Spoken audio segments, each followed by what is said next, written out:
Hello friends, स्वागत है आप सबका अपने यूट्यूब चैनल में। मैं हूं गुलाब पांडे और हम लोग आज डिस्कस करने जा रहे हैं यूपीएससी के जो सिविल सर्विसेज एग्ज़ाम होता है उसके प्रारंभिक परीक्षा के जो सिलेबस है उसका डिस्कस करने जा रहे हैं। मित्रों, ध्यान रखिएगा कि बिना किसी सिलेबस को जाने किसी भी परीक्षा की तैयारी हम लोग प्रॉपर तरीके से नहीं कर सकते हैं और ना ही वो एग्ज़ाम हम लोगों का क्रैक होता है। ध्यान रखिएगा, हम लोगों मेहनत में कमी नहीं होती है।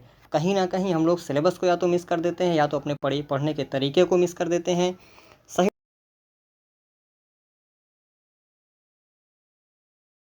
हम लोगों को सिलेक्शन में देरी होती है या सिलेक्शन नहीं भी होता है, कई बार ऐसा होता है। तो इससे बचने के लिए अच्छी तरह से सिलेबस को समझ लें, जान लें, उसको बहुत अच्छे से पहचान लें, क्योंकि एक एक लाइन सिलेबस की अपनी एक एक स्ट्रेटजी बताती है और बिना सिलेबस जाने किसी भी परीक्षा में उतरना बहुत ही खतरनाक होता है। जैसे कि बिना किसी कुएं की गहराई जाने उसमें छलांग लगा देना। तो आइए फ्रेंड्स, चलते हैं डिस्कस करने पे। सबसे पहले ये बता दें कि सिविल सर्विसेज की जो प्रारंभिक परीक्षा होती है उसमें 2 पेपर होते हैं। प्रथम पेपर जो होता है वो जीएस का होता है और जीएस में पहला पेपर होता है वो 2 घंटे का होता है। उसमें बताया गया है राष्ट्रीय, सबसे पहला जो पॉइंट है वो है राष्ट्रीय और अंतर्राष्ट्रीय महत्व की समसामयिक घटनाएं। मित्रों, ध्यान रखिएगा, यूपीएससी कहती है कि जो राष्ट्रीय और अंतर्राष्ट्रीय महत्व की समसामयिक घटनाएं होती हैं वो इसमें ज़्यादा इंपॉर्टेंट रखती हैं। ज़्यादा इंपॉर्टेंट किस तरह से रखती हैं? क्योंकि वो हमारे जीएस के स्टैटिक पोर्शन से भी पूछ लेता है और जो स्टैटिक पोर्शन में करंट का मुद्दा ऐड करके हमसे पूछता है, तो हम कहीं ना कहीं अगर हम लोग करंट पढ़े रहेंगे सिर्फ तो स्टैटिक पोर्शन भूल जाते हैं और स्टैटिक पोर्शन पढ़े रहेंगे तो करंट पोर्शन को हम लोग मिस कर देते हैं, जो हमको ये गलती नहीं करनी है। बहुत अच्छे से समझ लीजिए, जो उस समय समसामयिक घटनाएं चल रहे हो, चाहे वो राष्ट्रीय स्तर पे हो चाहे अंतर्राष्ट्रीय स्तर पे हो, हमें वो अच्छे तरीके से समझना पड़ेगा, उसको जानना पड़ेगा। बहुत लोग इसके अखबार का सहारा लेते हैं, बहुत लोग अदर टाइप की वीडियो सिलेबस को, बहुत डिस्कशन को देखते हैं जिससे उनका फ़ायदा होता है और वो समझते हैं। तो दोस्तों, यही है, सबसे पहला पॉइंट आपका था राष्ट्रीय और अंतर्राष्ट्रीय महत्व की समसामयिक घटनाएं। दूसरा पॉइंट है भारत का इतिहास और भारतीय राष्ट्रीय आंदोलन। ध्यान रखिएगा, यूपीएससी सिर्फ इतना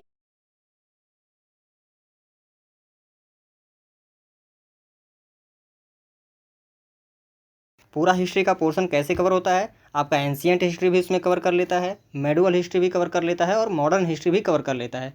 और भारतीय राष्ट्रीय आंदोलन स्पेशली मेंशन इसलिए किया है क्योंकि सबसे ज़्यादा क्वेश्चंस यहीं से बनते हैं और ये इम्पॉर्टेंट भी हो जाता है, इसीलिए।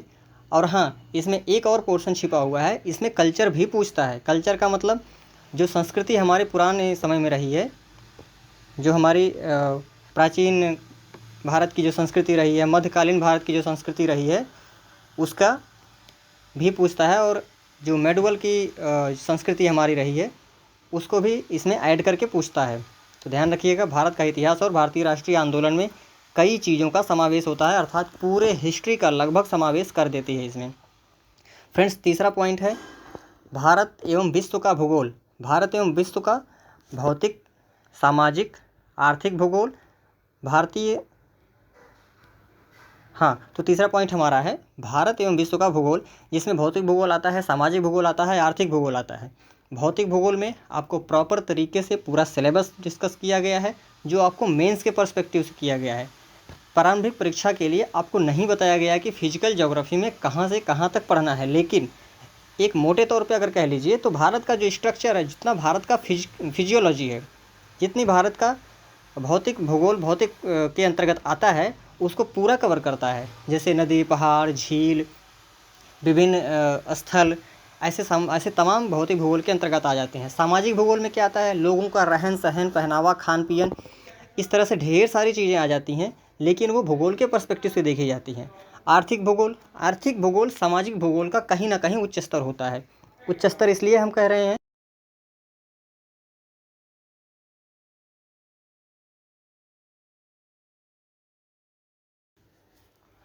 अगर हम अर्थव्यवस्था के पोर्शन को देखें तो अर्थव्यवस्था का पोर्शन यहाँ पे 5वां है, लेकिन अर्थव्यवस्था में जब हम पढ़ेंगे तो वो दूसरे पर्सपेक्टिव से पढ़ेंगे। आर्थिक भूगोल के हिसाब से पढ़ेंगे तो हम अलग पर्सपेक्टिव से पढ़ेंगे। तो ध्यान रखिएगा, थर्ड पॉइंट है भारत एवं विश्व का भूगोल। भारत एवं विश्व का भौतिक, सामाजिक, आर्थिक भूगोल तीनों पढ़ना पड़ेगा। चौथा पॉइंट है हमारा भारतीय राजतंत्र और शासन, जिसमें हमको पढ़ना पड़ेगा संविधान, राजनीतिक प्रणाली, पंचायती राज, लोक नीति, अधिकार संबंधी मुद्दे आदि। ये हम लोगों को कैसे पढ़ना पड़ेगा फ्रेंड्स, इसका ध्यान रखिएगा कि जो हमारे इसमें बताया गया है संविधान एक अपने आप में एक बहुत परिपूर्ण सिलेबस होता है। संविधान का मतलब कि हमें जो 22 भाग निर्धारित किए गए थे पहले, अब तो 25 भाग हो गए हैं, और जो 395 अनुच्छेद निर्धारित किए गए थे उसमें अब लगभग 450 से ज़्यादा अनुच्छेद हो गए हैं। उसके बारे में एक संक्षिप्त जानकारी हमें आवश्यक होती है। राजनीतिक प्रणाली किसको कहते हैं, अंतर समझिए। संविधान और राजनीतिक प्रणाली को अलग अलग मेंशन इसीलिए किया गया है कि जो संविधान होता है उसकी कार्यान्विति कैसे होती है, कैसे उसका कार्य में परिणत किया जाता है, उसी को राजनीतिक प्रणाली कहते हैं। कौन कौन से उसके अंग होते हैं, कैसे उसको कार्यान्वित किया जाता है, उसको राजनीतिक प्रणाली कहते हैं। थर्ड है इसी में पंचायती राज को अलग से इसलिए मेंशन किया गया क्योंकि आप लोग अगर पिछले साल का या पिछले कई साल के पेपर उठा के देखेंगे तो पंचायती राज को स्पेशल इन्होंने दिया है अपना। कई क्वेश्चन इसमें से पूछे गए हैं जिससे ये इम्पोर्टेंट हो जाता है। लोक नीति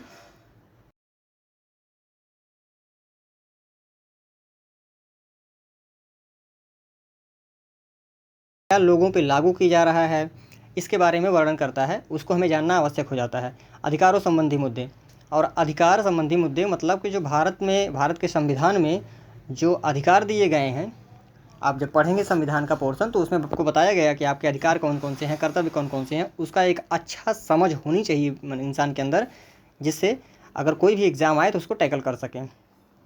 अगला पॉइंट है आर्थिक और सामाजिक विकास। इसमें बताया गया है भारत की अर्थव्यवस्था और सामाजिक विकास कैसे कैसे किन किन बिंदुओं से होकर गुजरता है, आर्थिक परिणाम क्या होते हैं, कैसे अर्थव्यवस्था चलती है, इनमें बताया गया। जिससे सतत विकास है, सतत विकास में 17 लक्ष्य दिए गए हैं, हमारे 17 सस्टेनेबल गोल्स दिए गए हैं। गरीबी को कैसे टैकल किया जाए, कैसे उसको मिटाया जाए, कैसे लोगों की सहायता किया जाए, समावेशन कैसे किया जाए। समावेश मतलब क्या होता है कि जैसे कई आप लोग पहले सुने होंगे बहुआयामी गरीबी में कैसे लोगों को गरीबी से बाहर निकाला जाए, उसके बारे में बताया गया है। जनसांख्यिकी का इंग्लिश होती है डेमोग्राफी। आप हिंदी से अच्छा शायद इंग्लिश वर्ड को समझ के जान पाएंगे कि डेमोग्राफी में किस लेवल की संख्या आती है, किस उम्र से किस उम्र तक की जनसंख्या को क्या बोला जाता है, ये सब पूछा जाता है। जनरली सामाजिक क्षेत्र में जो सरकार की पहले होती हैं, जो सरकार पहले करती हैं लोगों के कल्याण के लिए योजनाएं चलाती हैं, उसके बारे में जानना आवश्यक होता है। नेक्स्ट पॉइंट है पर्यावरण पारिस्थितिकी, मतलब इकोलॉजी इन्वायरमेंट, जैव विविधता अर्थात बायोडाइवर्सिटी।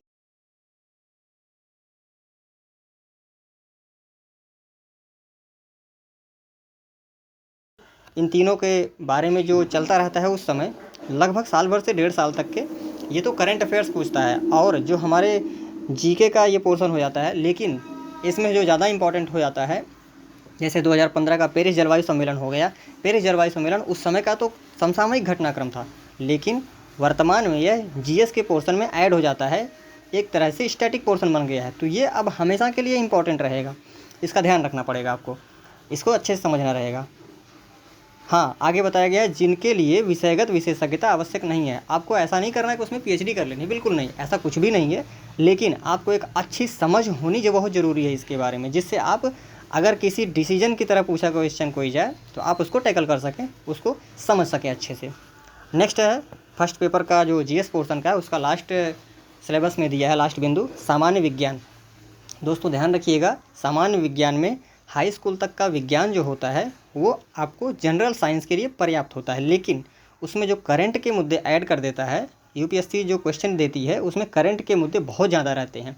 कौन कौन सी खोजें हुई हैं, कौन कौन से नए आविष्कार हुए हैं, उसको विशेष ध्यान रखना पड़ता है उस समय के लिए। करंट अफेयर के लिए विज्ञान में बहुत ज़रूरी हो जाता है करंट जोड़ना के लिए। दोस्तों बता दें कि एक सेकेंड पेपर होता है जो क्वालिफाइंग नेचर का होता है। पहले पेपर से आपका मेंस के लिए आप एलिजिबल होंगे अगर पहला पेपर निकालेंगे, तो पहले पेपर के मेरिट में अगर आप अंदर आ जाते हैं तो उसके लिए आप मेंस के लिए एलिजिबल होंगे। लेकिन आपका पहला पेपर तभी चेक होता है जब आप सेकंड पेपर जो क्वालिफाइंग नेचर का है उसको क्वालिफाई कर लेते हैं, अर्थात 33% उसमें लाते हैं। दोनों का सेम अवधि होती है, 2-2 घंटे की। मित्रों ध्यान रखिएगा कि ये आपको सेकंड पेपर कराया ही इसीलिए जाता है क्योंकि आपकी तार्किक क्षमता देखी जाती है।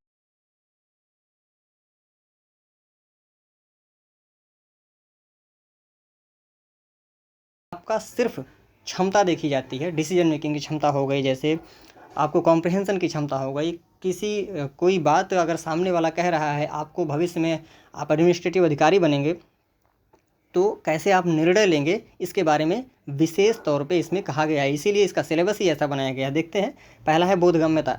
बोधगम्यता कॉम्प्रहेंशन पूछता है सामान्यतः। सेकंड है कौशल, संचार कौशल सहित अंतर्वैयक्तिक कौशल। संचार कौशल सहित मतलब आप बात कैसे करेंगे, लोगों के बीच में जाएंगे कैसे, लोगों के बीच में कैसे उनके समस्या को सुनेंगे, धैर्यपूर्वक सुनना पड़ता है। आप एक एडमिनिस्ट्रेशन रहेंगे, एडमिनिस्ट्रेशन के हिसाब से वहाँ जब रहेंगे तो आपके सामने ऐसे ऐसे लोग आएंगे जिनको आपको डील करना पड़ेगा और बहुत क्षमता से डील करना पड़ेगा, बहुत धैर्य रख के। थर्ड है तार्किक कौशल एवं विश्लेषणात्मक क्षमता।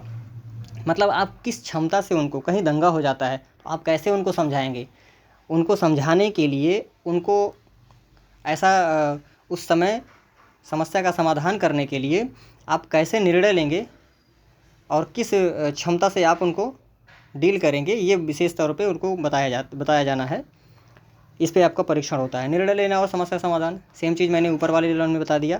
सामान्य मानसिक योग्यता, इसमें आपके वही क्वेश्चंस हैं जैसे कि ऊपर है। आपको सामान्य तौर पे आपका दिमाग, मस्तिष्क चेक किया जाता है, कितने आप एक्टिव हैं अपने माइंड से, कहीं ऐसा तो नहीं आप स्लो मोशन में चलते हैं, ऐसा नहीं होना चाहिए।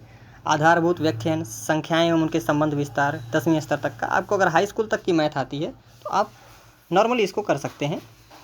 आंकड़ों का निर्वचन, चार्ट, ग्राफ, तालिका, आंकड़ों की पर्याप्तता आज 10वीं स्तर तक का पूछा जाएगा आपको। ध्यान रखिएगा, इसमें देखिए नोट 1, नोट 2, नोट 3 करके बताया गया है कि सिविल सर्विस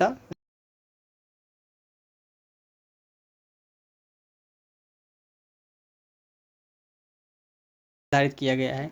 क्वेश्चन सारे बहुविकल्पी होंगे, आपको ये समझना पड़ेगा बहुविकल्पी क्वेश्चन टैकल कैसे होंगे, आपको प्रैक्टिस से बहुत अच्छे से पता चल जाएगा। मूल्यांकन के प्रयोजन से उम्मीदवार के लिए यह अनिवार्य है कि वह सिविल सेवा प्रारंभिक परीक्षा के दोनों पेपर में सम्मिलित हो। यदि कोई उम्मीदवार सिविल सेवा परीक्षा प्रारंभिक परीक्षा के दोनों पेपर में सम्मिलित नहीं होगा तब उसे अयोग्य ठहराया जाएगा। ध्यान रखिएगा, ऐसे कई फ्रेंड्स होंगे जो पहला पेपर अच्छा ना जाने से या पहला पेपर करके छोड़ देते हैं, दूसरे पेपर में भाग ही नहीं लेते। ये सबसे बड़ी गलती होती है। अगर पेपर देना है यार तो ढंग से दो, जम के दो, पहला पेपर भी दो, दूसरा पेपर भी दो। अगर पेपर देने आए हो, अटेम्प्ट काउंट आपका हो रहा है तो बिल्कुल बेफिक्र हो के फर्स्ट और सेकंड दोनों पेपर दो, जम के दो, बढ़िया से दो, निश्चित तौर पे हो जाएगा। तो थैंक यू फ्रेंड्स, हम सोचते हैं कि मेंस का भी सिलेबस ऐसे ही डिस्कस कर दें पूरे विस्तार से, और भी विस्तार से इसका सिलेबस डिस्कस करें, इसके आप लोगों को अच्छी तरह से समझ में आ जाए। कोई भी समस्या हो, कोई भी और क्वेश्चन क्वेरी हो, आप निश्चित कमेंट बॉक्स में पूछिए। Thank you so much, God bless you all.